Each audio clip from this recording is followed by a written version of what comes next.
తన రాతల్లో అగ్గి పెట్ట చీర కళాకారు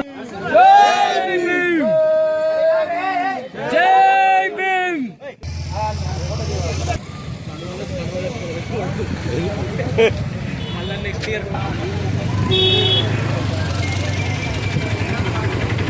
చెప్పదా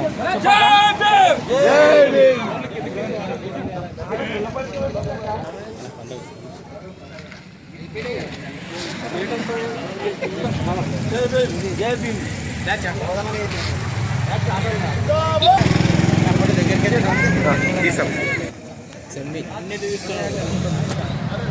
అందరికి తీస్తున్నాం రెండు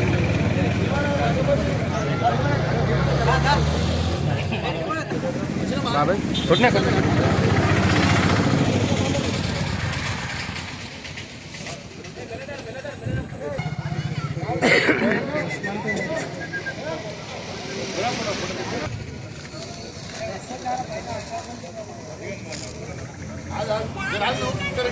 మోగన్ నర్సి ఓ దడవి చేతి అంబేద్కర్ గారి ఆశయాలు వర్ధిల్లాలి వర్ధిల్లాలి వర్ధిల్లాలి అంబేద్కర్ గారి ఆశయాలు వర్ధిల్లాలి వర్ధిల్లాలి జై భీమ్ జై భీమ్ జై భీమ్ జై భీమ్ కానీ ఏ పో నడే నేచురల్ ఫోటో తీసుకోవాలి. న్యాచురల్ తీసుకున్నాం ఇది అందరం తీసినావా నేచురల్ ఫోటో అంటే కాదు.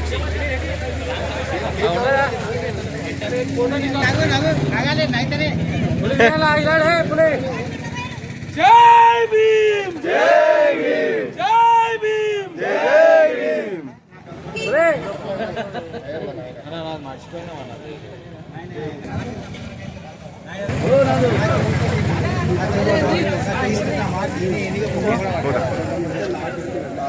దిగ అయిపోయింది దిగు ప్రశాంత్ పో అర్థం వచ్చింది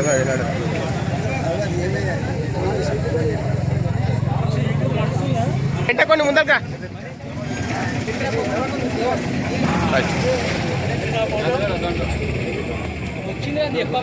వచ్చింది వచ్చింది అయిపోయింది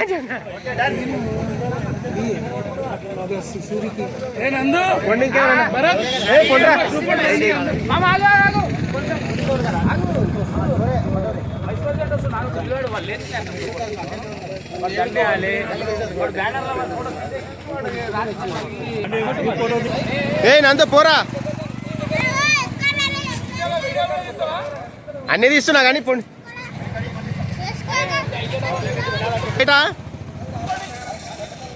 లేపు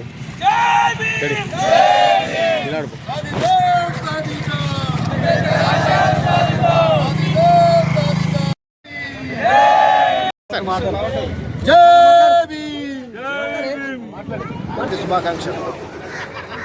నాడు అంబేద్కర్ గారు ఎంతో వివక్షపూరితమైనటువంటి దేశానికి అవసరమైనటువంటి అత్యున్నతమైనటువంటి రాజ్యాంగాన్ని రాసి మరి అందరికీ ఆదర్శపరంగా నిలబడ్డాడు. మరి ఆయన ఎదుర్కొనేటువంటి సమస్యలన్నీ ఇప్పటి కూడా సమాజంలో చాలా ఉన్నాయి. మనం ప్రతి సంవత్సరం అంబేద్కర్ గారికి దండలు వేయడము విగ్రహాలు పెట్టడమే ఆశయంగా మార్చుకున్నాము. అది ముఖ్యం కాదు. ఆయన ఆశా స్థానంలో ముందుండాలని చెప్పి ప్రతి ఒక్కరు కూడా కోరుకోవాలి. అలా జరిగినప్పుడే ఆయన యొక్క బర్త్డే గాను అతని విగ్రహాలకు కానీ ఆయనకి దండలకు కానీ సార్థకం ఉంటుంది. అంతేగాని ఇప్పటికి కూడా సమాజంలో మనం అనుకుంటున్నాం మన పరిధిలో అందరూ బాగున్నాం అనుకుంటున్నాం.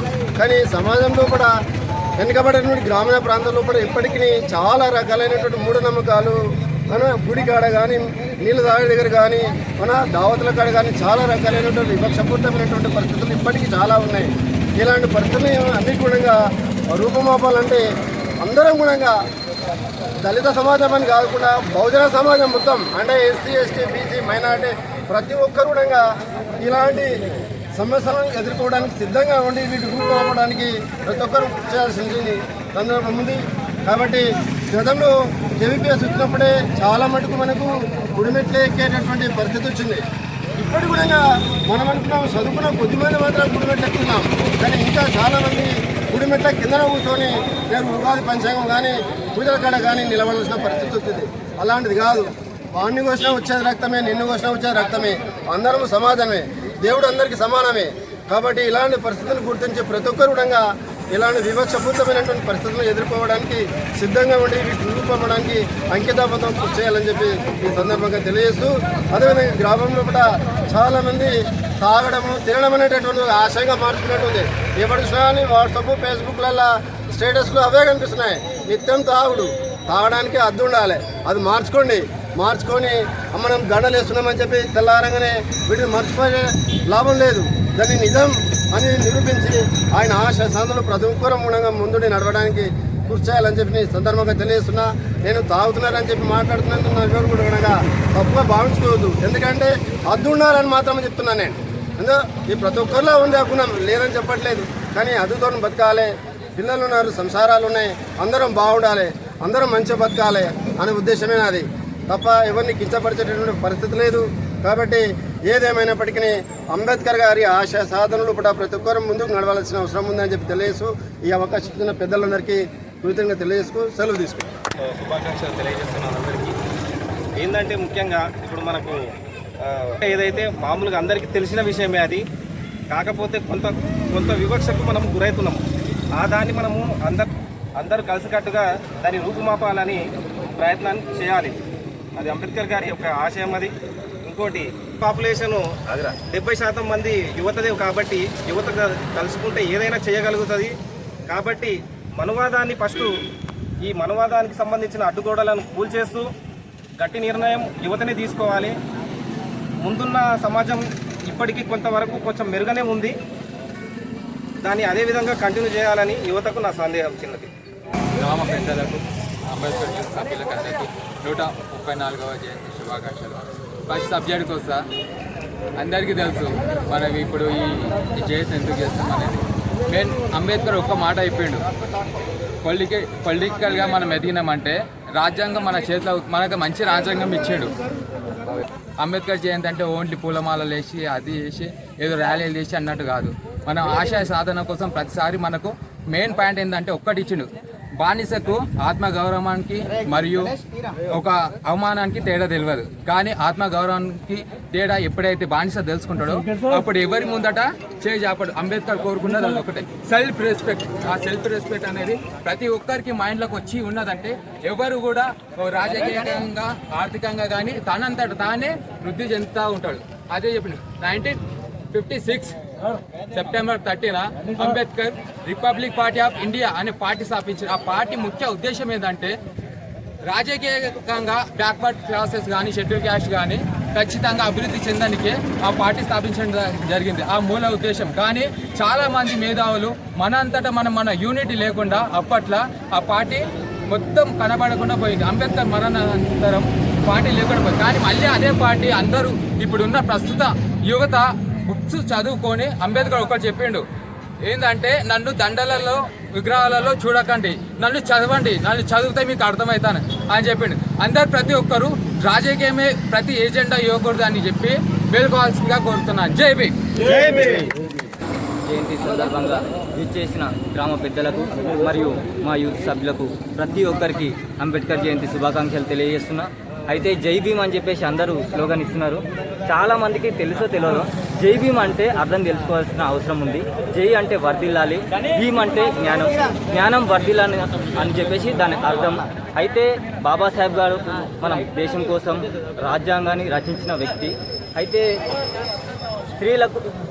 స్త్రీలకు పురుషులతో సమానంగా సమాజంలో ఒక గౌరవ హక్కును కల్పించిన వ్యక్తి బాబాసాహెబ్ అంబేద్కర్ గారు. అదే రకంగా శ్రామికులకు 12 గంటల పని సమయం నుండి 8 గంటల పని సమయం వరకు కుదింపజేసి వాళ్ళకు వారంలో ఒక రోజు సెలవును కూడా ప్రకటించిన వ్యక్తి మన బాబాసాహెబ్ అంబేద్కర్ గారు. అట్లనే ఆయన జయంతికి విచ్చేసిన మీ అందరికీ కూడా మళ్ళొకసారి శుభాకాంక్షలు తెలియజేస్తూ సెలవు తీసుకుంటాం. జై భీమ్. జై భీమ్. 134వ జయంతి కొత్తగాడిలో డాక్టర్ బిఆర్ అంబేద్కర్ 134వ జయంతి శుభాకాంక్షలు అందరికీ, కొత్తగాడి గ్రామ పెద్దలకు, మన యువకులకు, మరి గ్రామంలో ఉన్న ప్రతి ఒక్క మహిళలు కానీ యువకులు కానీ ఇది మనము పండుగలాగా పెద్ద ఎత్తున చేసుకున్నందుకు చాలా కృతజ్ఞతలు చెప్పుకుంటున్నా. ఈరోజు మరి కొత్తగాడిలో కూడా మరి మధ్యాహ్నం అన్న భోజనాల కార్యక్రమం కూడా నిర్వహించడం జరుగుతుంది. దయచేసి ఇది అందులో పాల్గొనాలి. ఒక విషయం ఏంటంటే యువకులకు నేను ఒకటే సందేశం చెప్పగలుగుతాను. ఎప్పుడైతే మనము ఈ మందుకు బానిస అవుతున్నామో మన ఎదుగుదలను మనము ఓడగొట్టుకుంటున్నాం. రాజకీయంగా మనం ఎదగాలంటే ఫస్ట్ ఆఫ్ ఆల్ ఎక్కడ మీటింగ్ జరిగినా మేధావులది సందేశాలు వినాలి. ఆ మేధావుల సందేశాలు వినడం ద్వారా మనకు జ్ఞానం కలుగుతుంది. ఇప్పుడు అంబేద్కర్ జ్ఞానవంతుడు కాబట్టి ఈరోజు అంబేద్కర్ను ప్రపంచ దేశాలంతా గుర్తిస్తున్నాయి. ప్రపంచంలో ఉన్న మేధావులలో పెద్ద జ్ఞానవంతుడు అంటే ఎవరంటే అంబేద్కర్ అని చెప్పుకుంటారు. ఏదానికైనా కూడా అంబేద్కర్ స్మరించుకున్నది ప్రపంచ దేశాలు స్పందించుకుంటాయి. దయచేసి మనం యువకులు ఒక్కటే చెబుతున్నాయో, మీరు మందులకు బానిస కాకుండా ప్రతిదీ జ్ఞానవంతులు ఎంబడి తిరగండి, మంచి మార్గంలో నడవండి. మీ పిల్లలకు మీరైతే ఎప్పుడైతే మందు తాగుతారో మీ పిల్లలకు కూడా భవిష్యత్తులో మందు తాగడానికి మిమ్మల్ని చూసి మీ పిల్లలు నేర్చుకుంటారు. కాబట్టి యువకులు దయచేసి మందు గురించి ఆలోచన చేయకండి. మందు గురించి కాకుండా మన గ్రామం ఏ విధంగా డెవలప్ చేయాలి, ఏ విధంగా మన పిల్లల్ని ముందు మార్గంలో నడిపించాలి, మంచి చదువు చదివించండి. ముందు చదువు వల్లనే మనకు జ్ఞానం కలుగుతుంది. చదువు లేకపోతే ముందర ఏది భవిష్యత్తులో మనకి ఏది ముందర జ్ఞానం కలగదు. దయచేసి యువకులకు నేను ఒకటే చెప్పాల్సిన, దయచేసి మన కొత్తగా ఉన్న యువకులు ఒకటే ఆలోచన చేయండి. పిల్లలు మందు తాగుతున్నారు, చిన్న పిల్లలు సిగరెట్లు కానీ మందు కానీ తాగుతున్నారు. వాళ్ళను ఆ రూట్లోకి వెళ్ళి అరికట్టాలి. దయచేసి ఎక్కడున్నా వాళ్ళని ముందు బెదిరిస్తేనే మనం పెద్దవాళ్ళని చెప్పకపోతే వాళ్ళకి తెలియదు. వాళ్ళకు మార్గసూచకంగా ఉండాలి. మనము ఇక కొత్తగా ఉన్న పెద్దలు అందరూ కలిసి దయచేసి ఇదొక్కటి మనము ముందర ఆలోచన చేయాల్సిందిగా కోరుతున్నా.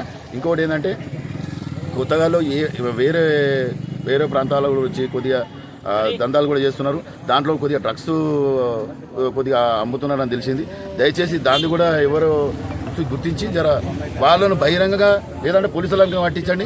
మనకన్నా పట్టిస్తే మనమన్నా బెదిరిస్తాం. జాగ్రత్త. పిల్లలు ఖరాబ్ అయ్యారంటే మన ఊరే నాశనం అయినట్టు. ఊరు నాశనం అయిందంటే దేశం నాశనం అయినట్టు. ఎప్పుడైతే యువత ఖరాబ్ అవుతుందో దేశమే నాశనం అయినట్టు. దయచేసి ఎస్సీ ఎస్టీలలోనే ఉన్నది ఈ కథ. మనము అవతలను చూసి నేర్చుకోవాలి. అగ్రవర్ణాలలో ఏదైనా కూడా ఒక్కటే ఉన్నది, వాళ్ళు బిజినెస్ పరంగా డెవలప్ అవుతారు, చదువు పరంగా డెవలప్ అవుతారు, అన్ని పరంగా డెవలప్ అవుతారు. మనకు చదువు ఉంది, విద్య మనకు ఉచితంగా ఉంది. మనం ఆ విద్యను వినియోగించుకోవాలి. పై స్థాయి వరకు మనకు విద్య ఉచితంగా ఉన్నది, దాన్ని వినియోగించుకోవాలి. మొన్న మనకు రాజవై వికాస్ కింద స్కీమ్ కూడా చాలామంది తెలియదు. దాంట్లో బడ్జెట్ ఉంది, కొద్దిగా మన వాళ్ళు కూడా అప్లై చేసుకోవాలి.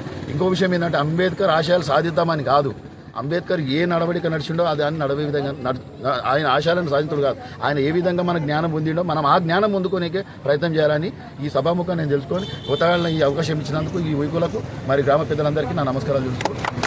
యూనిటీ లేదు. ఫస్ట్ యూనిటీ కావాలి. మనం అందరం యూనిటీ ఉండి అంతా మంచి పండుగ జరుపుకోవాలని.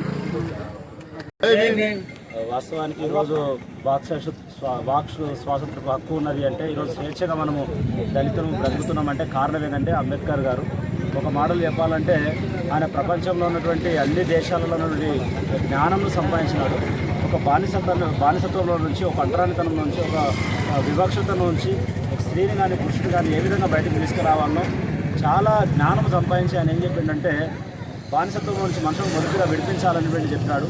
ఈరోజు కలిగినటువంటి బానిసత్వం కావచ్చు, ఇప్పుడు రాజకీయం, పొలిటికల్లీ, మెంటల్లీ, ఫిజికల్లీ, ఫైనాన్షియల్లీ అన్ని ఏరియాల లోపల ఒక వ్యక్తి ఎదగాలి అంటే ఆ వ్యక్తికి కావాల్సింది జ్ఞానం కావాలంటే ఆ వ్యక్తి ఫస్ట్ ఏం చేయాలంటే చదవాలి. ఈరోజు ఫేస్బుక్, వాట్సాప్, సోషల్ మీడియాకు ఎంత కనెక్ట్ అవుతుందో యువత. కానీ రాజ్యాంగం ఏంటిది, అసలు మనం చదువు ఏంటిది, మనం చదువుకుంటే మనం ఏ విధంగా అభివృద్ధి చెందాలి, ఎట్లా బానిసల సంఖ్యల నుంచి బయటకు వస్తామనేటువంటి విషయం మర్చిపోతూ ఉన్నారు. కాబట్టి నేను కోరుకుంటున్నది ఏంటంటే రాజ్యాంగంలో మరి మన అంబేద్కర్ గారు మంచి మనకు ఆయన హక్కులు ఇవ్వడం జరిగింది. దాన్ని కాపాడుకోవాల్సిన అవసరం ఉన్నది. ఈరోజు పరిస్థితులన్నీ పొలిటికల్గా ఉన్నటువంటి పరిస్థితులన్నీ గమనిస్తుంటే ఈ రాజ్యాంగంనే మొత్తం మార్చేయాలన్నటువంటి పరిస్థితులు, మరలా పూర్వం ఏవిటువంటి బానిసత్వంలోకి వెళ్ళిపోయారో, ఎటువంటి లింగ వివక్షత ఉందో, ఎటువంటి సతీసాగం ఉందో, చాలా రకాలుగా ఎట్లా అణచివేయబడరో, మరి బహుజనులంతా కూడా ఏ విధంగా అణచివేయబడరో ఈ రోజు కూడా పరిస్థితులన్నీ ఆ విధంగా వస్తున్నటువంటి పరిస్థితులు. రాజ్యాంగం మార్చే పరిస్థితుల లోపల ఈ పొలిటికల్ పరిస్థితులు అన్నీ కనబడతా ఉన్నాయి. కనుక ఈరోజు మరి మనం అందరం కలిసి ఆ రాజ్యాంగాన్ని కాపాడుకోవాలి. అంత మాత్రం కాకుండా వాటి విధి విధానాలన్నీ ప్రతి ఒక్క వ్యక్తికి అవగాహన ఉండాలి.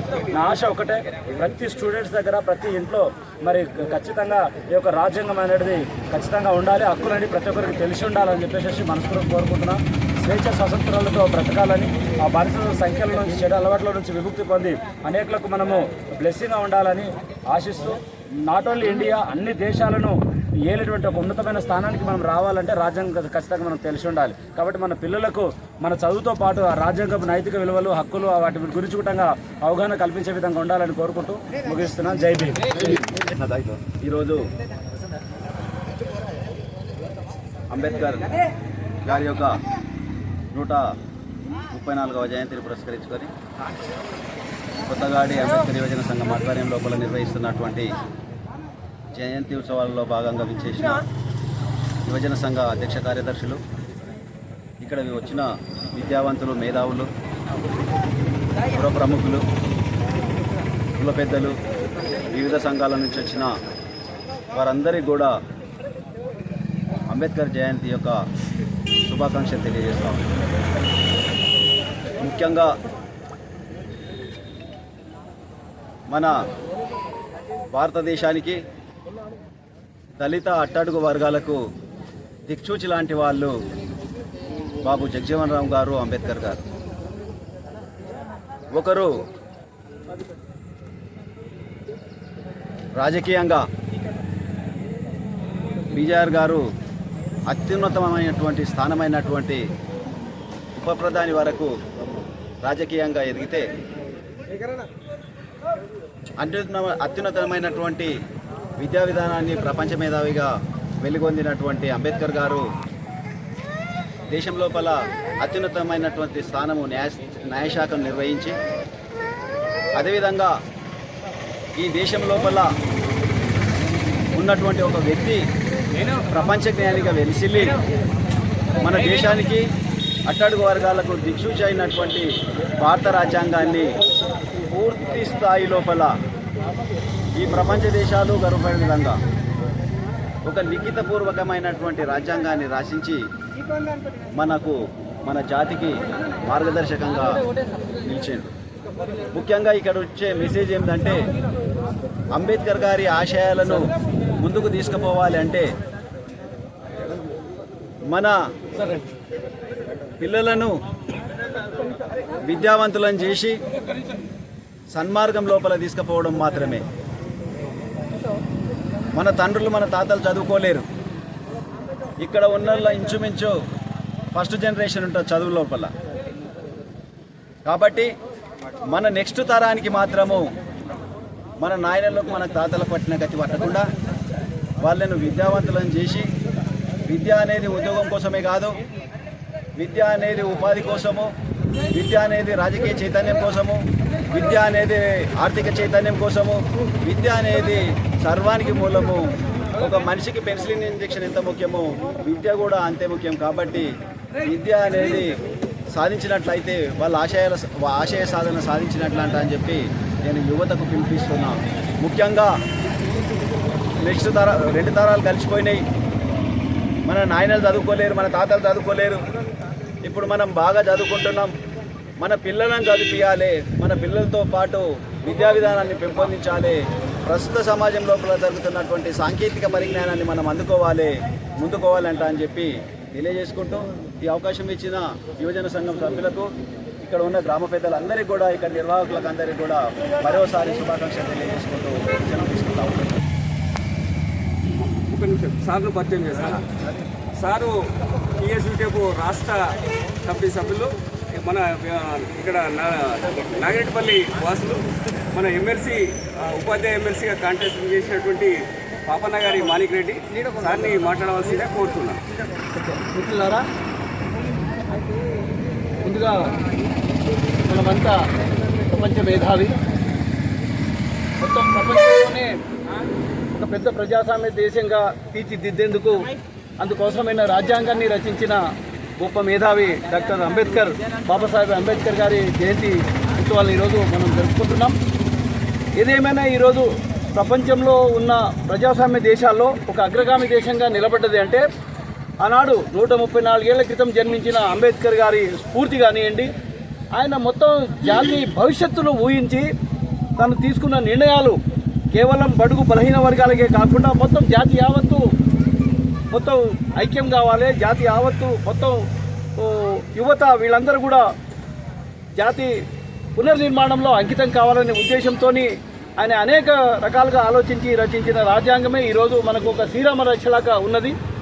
అదే సందర్భం లోపల ఆయన అణగారిన వర్గాలను ముఖ్యంగా, ఎందుకంటే ఏళ్ల తరబడి అణగారిన వర్గాలు ఏ రకంగా కష్టాలు నష్టాలకు గురైంది, ఆ అణగారిన వర్గాలకు ఉండాల్సిన అవసరం ఏంది, కావాల్సిన సదుపాయాలు ఏంది అనేది ఆనాడు ఆలోచించి రాజ్యాంగంలో వాటిని కూర్పు చేయడము చేర్చడం అనేది గొప్ప విప్లవాత్మక చర్య అని చెప్పి చెప్పుకోవాలి.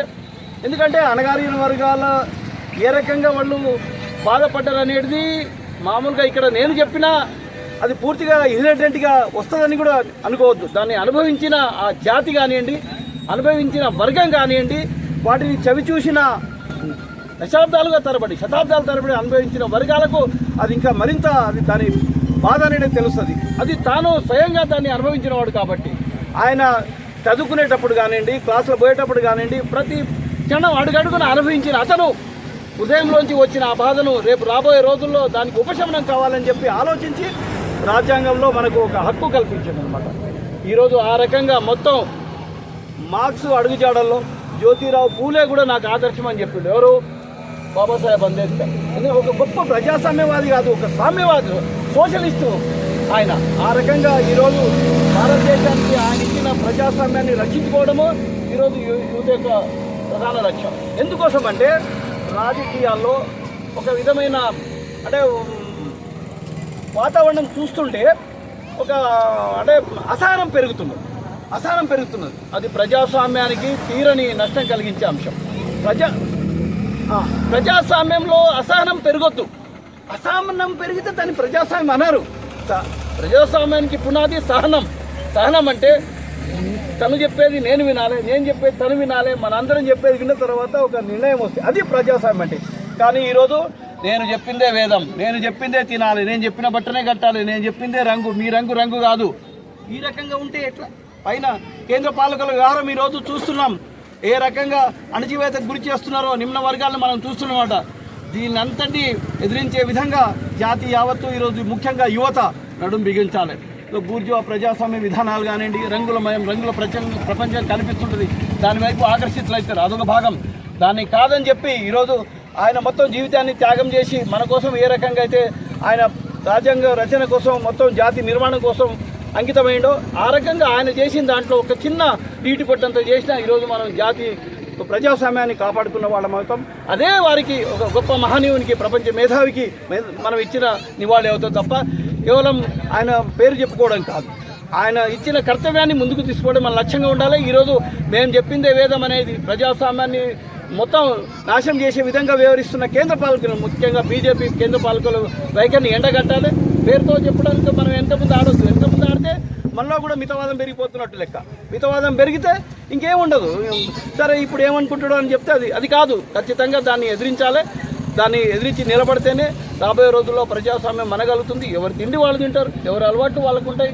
భోజనం పండు తినే పండు తింటారు, మాంసం తినే వాళ్ళు మాంసం తింటారు. ఏ మాంసం తినే అంతేగాని దానికి నువ్వు షరతులు విధిస్తే అది సరైనది కాదు అని చెప్పి ఆ రకంగా మనం ముందుకెళ్ళాలి. ఆయన కర్తవ్య దీక్షలో మనం అగ్రగామిగా నడవాలని చెప్పి మరొకసారి తెలియజేస్తాం. ఇక్కడ ఈరోజు కొత్తగూడలో మిత్రులందరూ, కామ్రేడ్స్ అందరూ నాకు ఇక్కడ నివాళులు అర్పించే అవకాశం కల్పించేందుకు మా రత్నం జిల్లా కమిటీ, రాష్ట్ర కమిటీ సభ్యుడు మీకు అందరికీ కూడా ధన్యవాదాలు తెలియజేస్తాం. Thank you.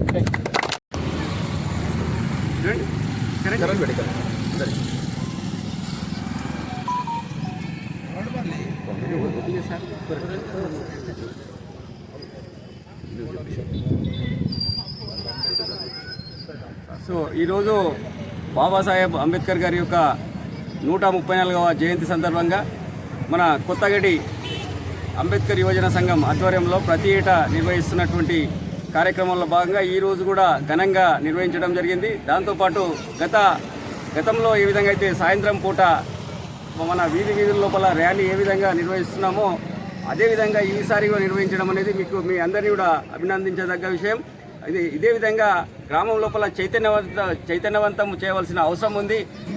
మన ఇంటి పక్క కానీ మన గల్లీలో కానీ బడికి పోని పిల్లలు చాలామంది ఉంటారు. వాళ్ళందరినీ కూడా బడివైపు తీసుకువెళ్ళాల్సిన అవసరము వాళ్ళని ఎప్పుడైతే బడిలోకి తీసుకుపోతామో అప్పుడే మన బాబాసాహెబ్ అంబేద్కర్ యొక్క ఆశయాలు నెరవేరుతాయి కాబట్టి మన పిల్లలందరినీ కూడా బడి వైపు మళ్ళించే ప్రయత్నం చేయాలి. అందులో భాగంగానే మరి ఈరోజు ప్రభుత్వ పాఠశాలలు పూర్తిగా మూతపడే స్థాయికి వెళ్ళినాయి.